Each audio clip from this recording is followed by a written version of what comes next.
থেকে ডাঙ্গাবাড়ি যাওয়ার সময় যে রাস্তাটা ছিল এটা খুবই চিকন ছিল, ছোট ছিল, নিচু ছিল, যাওয়ার অনেক সমস্যা হইতো। আর এখন জনগণেই মানে আমাদের গ্রামের মানুষই এটা মাটি ভরে রাস্তাটা নিজেরা খাওয়া দাওয়া করে নিজের ঘর থেকে খাইছে, খাওয়ার পরে মাটি ভরছি। এখন মানে পরিমাণ মতো রাস্তা হয়ে গেছে, কিন্তু সামনে একটা ব্রিজ লাগবে আমাদের যাওয়ার পর। কষ্ট করে রাস্তাটা বাঁধছে, না হলে ব্রিজ না দিলে রাস্তাটা ভেঙে যাবে। আমরা কিন্তু অনেক জায়গায় পাথরের কাজ করি, নদীতে কাজ করি, তারপরে মাঠে ঘাটে কাজ করি। আর বিশেষ করে আমাদের বেশি অংশ এখানে মোল্লাপাড়ায় রাজমিস্ত্রি লোক আছে, বেশি রড মিস্ত্রি আছে, এরা বাইরে কাজকাম করে আসে। প্রায় 7:30 8টা নাগাদ আর কি এখানে পৌঁছে যায়। আমরা কিছু কম বেশ ওয়ারিংয়েরও কাজ করছি এই জায়গায়। ওয়ারিংয়ের করার পর পাশাপাশি আমরা সবাই সম্মিলিত হয়ে প্রায় 40-50টা লোক এখানে আমরা আসে, রাত 12টা 11টা এরকমভাবে আমরা মাটি কাটি। আমরা এই রাস্তা জনগণের উদ্যোগ নিয়েছি। আবার বেস্তলা পার্টিগুলা, এই যে ছেলেগুলা, ছোট ছোট বাচ্চাগুলা, আবার বয়স্ক লোকগুলা সবাই মিলে রাস্তার কাজ করতেছি। এখানে কোনো কেউর চেয়ারম্যান নাম্বারে কোনো আমরা কেউর কাছ থেকে কিছু আমরা লি নাই বা লিবও না, আমরা সবাই নিজে নিজে বাঁধতেছি।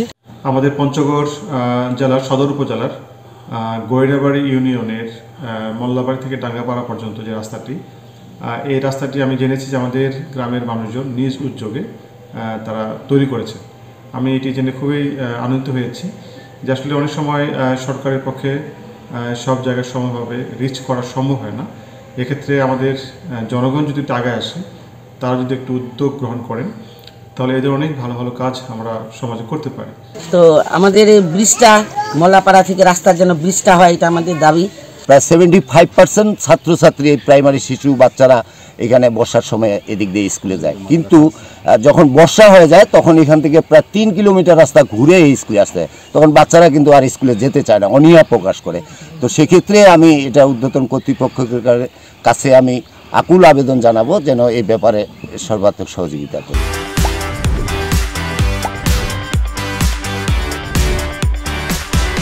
মোল্লাপাড়া থেকে ডাঙ্গাবাড়ি রোড পর্যন্ত আমি সরেজমিনে পরিদর্শন করেছি। এখানে দেখলাম যে গ্রামবাসীর সম্মিলিত উদ্যোগে স্বেচ্ছাশ্রমে তারা নিজ উদ্যোগেই রাস্তাটা করেছে, দেখে খুবই ভালো লাগলো। তাদের দাবি ছিল যে যেহেতু রাস্তার অনেক নিচু ছিল এবং এখানে একটা ব্রিজ বা কালভার্টের দরকার, সেই বিষয়টা আমি শুনেছি। আমি এটা আমার ঊর্ধ্বতন কর্তৃপক্ষকে বিষয়টি জানাবো, যদি সুযোগ থাকে পরবর্তী আমরা বর্ষার আগেই যদি সম্ভব হয় এই বিষয়টি আমরা উত্থাপন করব।